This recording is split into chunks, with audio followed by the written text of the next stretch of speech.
Man!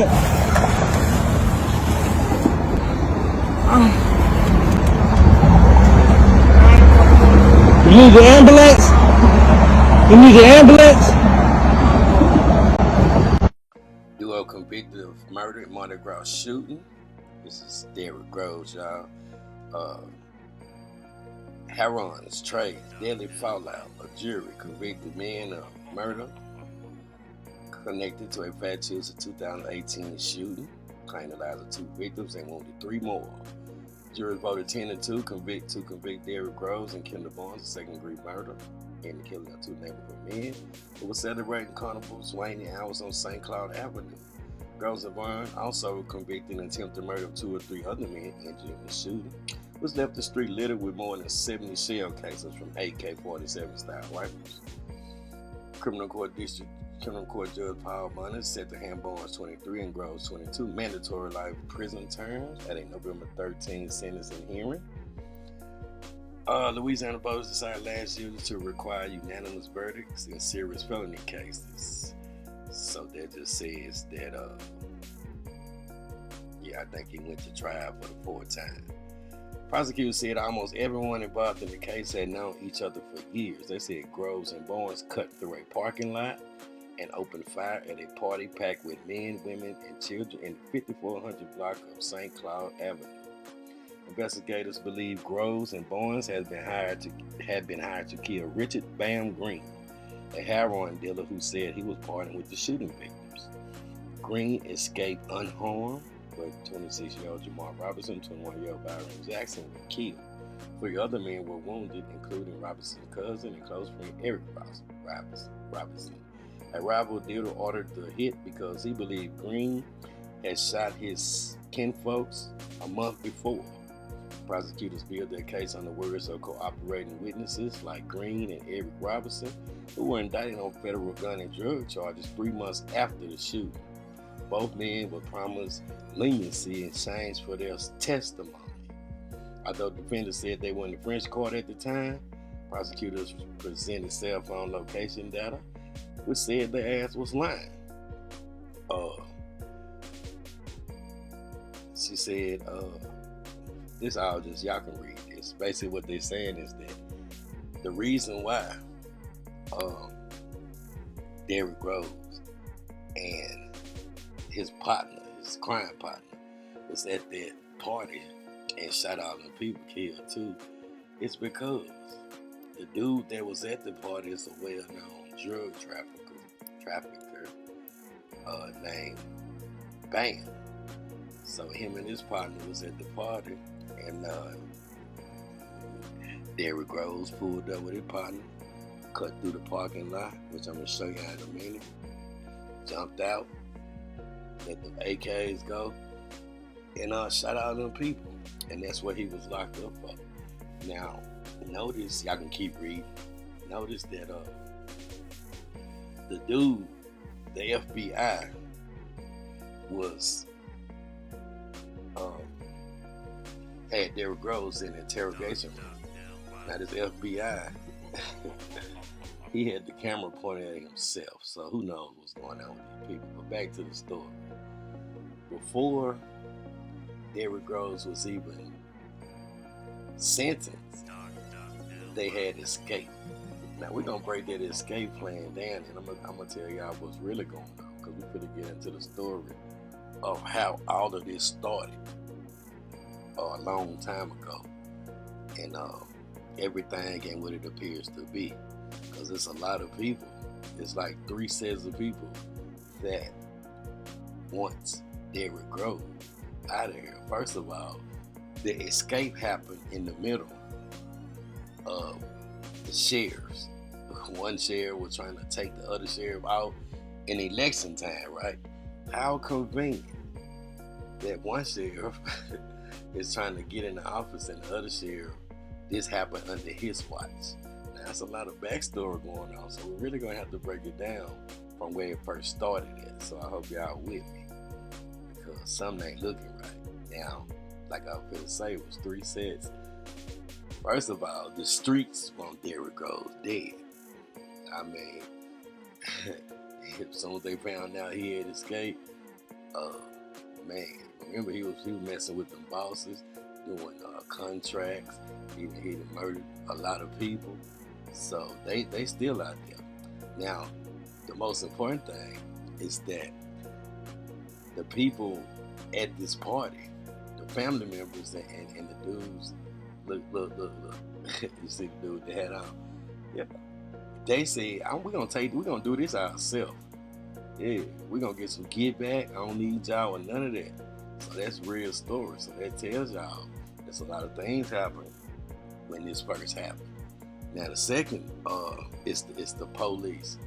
The police and the NOPD. He probably be stinking right now, to be honest with y'all.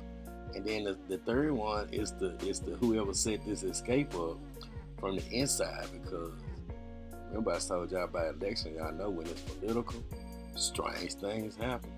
So we're gonna break it out down, but we're gonna start from the beginning. So let's go. True. Alright y'all, this is just to show y'all the location of how these boys, Derrick Groves and them did it. As per what we just read, they came from down this way. Matter of fact, let me just go show y'all. Turn this around. Came from down this way. They're gonna know where they're going because everybody knew it was a dope boys party. Alright. Now, this is the street where it happened at, but just like that I always do, I'm gonna have to do this right quick and go back to right here and move this out the way, and bam, right here. It's a parking lot, right? Parking lot. Now this is fenced in now, so they got the drop on right here because the party going on back here, but they just walked through it. This is where they parked it. Got out the car right here. Crept up right around the corner as we're about to see. Right here. So let's look at it again. This is where they crept up from, parked their car, jumped out with them 2 AKs, and the party's going on right here. So from around this building, park, lap, boom, boom, boom, boom, boom, boom, jump back in the car, jump back on the road, ski. Just wanted to show y'all that true. Sources close to WDSU confirm one of the escaped inmates, Derrick Groves, is the grandson of Kim Groves. Kim Groves was a 32-year-old when she was gunned down by corrupt NOPD officer Lynn Davis. This was back in October of 1994. WDSU's Shay O'Connor went back to that area and spoke to neighbors who want Groves to turn himself in. Yet 3 decades later, in a fresh arrangement of flowers consistently placed right here at the exact place where Kim Groves was shot and killed. It hurted the whole neighborhood because everybody knew her. A home where a vibrant family once lived now sits abandoned here along Alabo Street in the 9th Ward. The Groves name still visible on a post. Now, a flower arrangement covers the spot of a crime scene just 3 decades ago. My son ran inside telling me, they just shot Kim. They just got Kim. I'm like, what? For what? This woman says she remembers the day 32-year-old Kim Groves was shot and killed in 1994. Her killer, corrupt NOPD officer Lynn Davis. Groves said to have witnessed Davis beating someone in her neighborhood. In 1996, he was convicted for her murder. In 2025, President Biden commuted his sentence to life in prison. Her grandson, Derrick, said to have grown up knowing about the tragedy. That's a painful thing. That's something you never, ever forget. Over 30 years later, Derrick Groves is one of 10 men to escape Orleans Justice Center on May 16th. Groves, also known as Woo, is a 4-time convicted killer. Those who know him say his life was filled with unfortunate circumstances, starting with the death of his grandmother. You're supposed to be able to trust the police. So now you don't trust them. Why would you? You killed my grandmother. The 9th Ward community hoping he will turn himself in. I hope he turns himself in. If only to give his family a peace of mind. As of right now, Derrick Groves and 4 others are still on the loose. If you do know anything at all that could aid officers in their arrests, you're being urged to contact law enforcement. Now, before we even get to this part right here, this big ass conspiracy, like I said, let's take it back from the beginning and let's talk about his grandmother, Kim Groves, the NOPD, the system.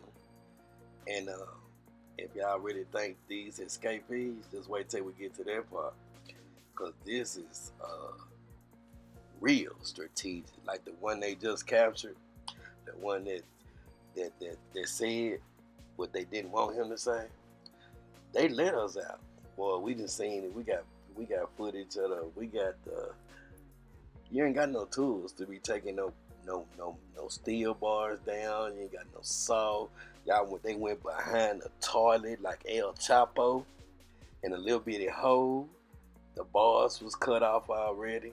The toilet was unscrewed from the wall. They had blankets for the razor wire fence. The cameras wasn't working. The person that was on duty went to go get something to eat. All these folks climbed through a little bitty hole and out into another loading dock and just skated. They're free. This reminds me of what happened to Epstein when everybody, all system failed, and then when they came back and turned the cameras on and the 2 people woke up, the 2 guards woke up, Epstein was mysteriously found dead in his cell. But this a little bit different because it is a conspiracy. Now let's put a little bit more context on that night. Now I'm gonna read this from Kim Groves' daughter, because remember, she was about to have a birthday party the next day, and these officers wanted her dead. She died the same night because she witnessed a corrupt NOPD officer who was caught in a federal sting, dropping bodies, selling cocaine, pistol whipped somebody, and she filed the report on him, and lo and behold, they told him, the corrupt departments broke all protocol. This lady filed a report on you. Now remember, they went to school together too. So this dude, let's break it down. True, don't listen to me. Watch this. True. First, remember, I'm finna let her daughter tell the night of those events. And then I'm gonna read some paperwork from when this crooked ass officer Lynn Davis, before he got the death penalty, his testimony, and then we'll continue. True, just bear with me. Let's go. My mother was killed by a police officer on the eve of my 13th birthday. Here's why I'm still fighting for justice. My name is Jasmine Groves. I am the youngest of 3 children of Kim Marie Groves. A former New Orleans police officer, Lynn Davis, put a hit on my mother in retaliation for her witnessing him beat a teenager in our neighborhood and filing a complaint against him. The day my mother reported Officer Davis was the day before my 13th birthday. About 3:30 p.m., she called the office to file the complaint, and it usually took 24 to 72 hours for an officer to be notified of a complaint against him. Unfortunately, Lynn Davis knew within hours of my mother filing a complaint. By the time she made it home that night, the hit to take her life was already set. Because it was the night before my birthday, my mom was planning my party. My cousin and I were having a sleepover, and we were playing cards. My mom came into the room and started singing, "Happy birthday to you, happy birthday to you." I smiled the whole time she sang because she always made me feel special. For some crazy reason, it felt like she knew she would not get to wish me a happy birthday the next day. After she walked out of the door, within seconds, the phone rang. I was always the one to run to answer it, but that time I wish I hadn't. As I said hello, all I heard was a woman's voice screaming into the phone. Kim has just been shot, and I think she's dead. Wow. At that moment, my heart stopped. I was stiff. I could not think. I could not talk. I was stuck. I was wishing she'd say she had it wrong. It was a mistake. I dropped the phone and ran screaming to my family. As we all ran out of the door, we saw my mother's body laying in the street, lifeless, her eyes still open. She had the biggest hole in her head that you could see straight through it. Her brains were on the ground next to her. As people consoled us, my grandfather picked up her brains, brought it to the levee, and placed it into the water. I took that as him setting her free and accepting that she was not going to make it. As I dialed 911 for help, it took them forever. The next day, I still pushed myself to go to school, even though that didn't last long. I tried to still face life as normally as I could, but nothing was normal about my life anymore. Only a few months later did I learn that the same people I called to help save my mother were the ones who killed my mother. I lost all trust in the police. I remember that to protect and serve was always on NOPD's police cars, and now it's not anymore. I take it as a sign of them no longer protecting and serving. 26 years later, after my mother's murderer still appeals his sentence. And meanwhile, the rate of police killings of black citizens has increased. Police corruption has gotten so bad that it seems like it's normal. And that is a sad truth. I feel it's injustice where justice is delayed and denied.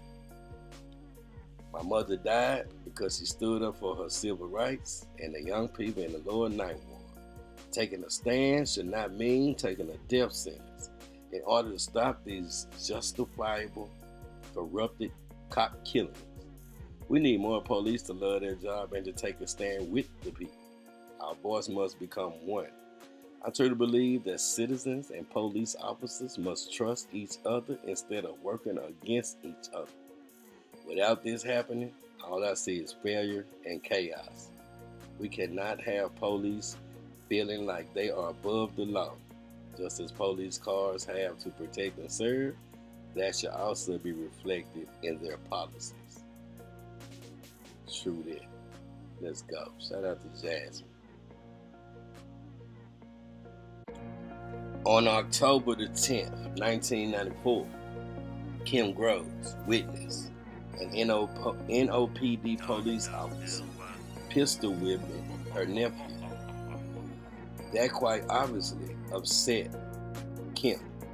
So she filed a police brutality complaint with the NOPD's Office of Internal Affairs.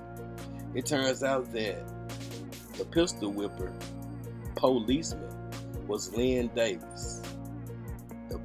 It turns out that the pistol whipper policeman was Lynn Davis' NOPD partner, Sammy Williams. Davis learned of the police brutality complaint on October the 12th, 1994. We're going to call it Kim from this point on. Kim was enraged. So Kim called a drug dealer. No. Shit. On October the 10th, 1994, Kim Groves witnessed an NOPD police officer pistol whipping her nephew. That quite obviously upset Kim.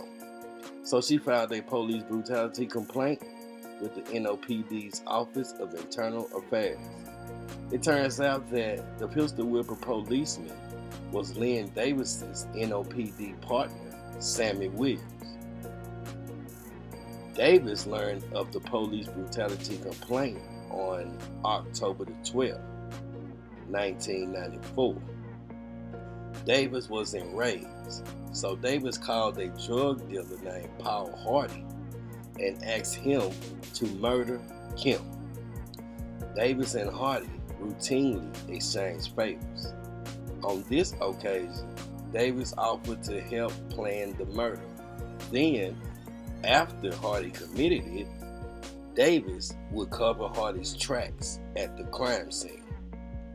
On October the 13th, 1994, Davis invited Hardy and another accomplice, Damon Causey, to the police station so that they could see crime scene photos. Davis then drove them around in his police cruiser so that Hardy could see Kim's neighborhood. Later that same night, Davis drove around in his police cruiser looking for Kim. When Davis spotted her, he paged Hardy and then gave him Kim's location. Hardy went to that location, found Kim, and shot her in her head. Kim died. Sitting by his police radio an hour or two later, Davis heard police chatter about a murder. He radioed an on-duty officer to confirm Groves was dead. While Hardy upheld his end of the bargain, Davis did not. The FBI had been wiretapping Davis as part of an investigation into drug sales and corruption in the NOPD, called it Operation Shattered Shield.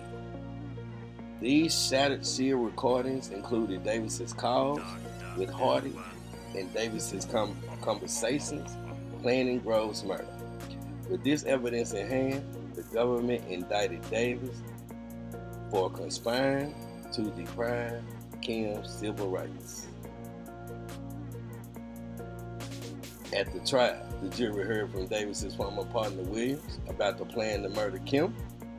Williams recounted the steps Davis took while on duty and in their police cruiser to arrange for the murder.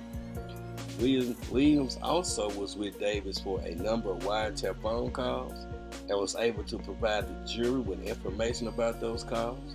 For instance, the government asked Williams what it meant when Davis said, "I can get P to come do that whore, and then we handle the 30. Williams explained that Davis was arranging for Paul Hardy, P, to kill Kim Groves, that whore, and that Williams and Davis would write the police report whereby any evidence and any involvement with Paul Hardy would be eliminated. That means what he was saying about handle the 30. Williams also testified that Davis started jumping up and down in joy when he got confirmation of his police radio that Kim was murdered the day before her daughter's birthday. Davis said, yeah, rock goodbye, baby. Like he on New Jack City or something. A reference to a movie where the assassin said rockabye baby every time she killed someone. The jury convicted Davis and recommended a death sentence. The district court imposed it. But then as we found out, the history-making oldest president in the whole wide world, Craig Biden, lowered his sentence to life in prison. So that's the story about, to add some context so that we can know the beginning of the story. And then before we dive into what's going on in the mind of Derrick Groves, let's take this video as the beginning of the story that started a long time ago. So this is the effects that this kind of things have on people. Now, I'm not saying that it gives you a pass to commit murder, but then if you grew up in New Orleans around that time and you heard these stories, police ain't your friend. But like I told y'all in the beginning, he got a whole lot of people looking for him to cover up what's going on. The streets, the kingpin, and the police. So he might be stinking. Or he might be stinking. Because if not, where he getting all this money from? They always said a fugitive gonna get caught as soon as they run out of resources. And we shall see. So I'm looking forward to y'all tuning in to episode 2, and then we'll break down what happened with my gathered evidence, which I already have got it in files, y'all. So we'll be coming right back with episode 2, so I can show y'all what some of y'all can't see. This was on purpose. That did not happen for no reason. And it's political. So we're gonna call it a conspiracy. Like, share, subscribe, I would support. If you haven't donated to the channel, well, take the time to do so now. If not, don't worry about it. You can press like, subscribe, or you can share the video. It's all love, y'all. Stay blessed, stay true, and stay safe. $$TRUUUUUU. I'll holler at y'all. True.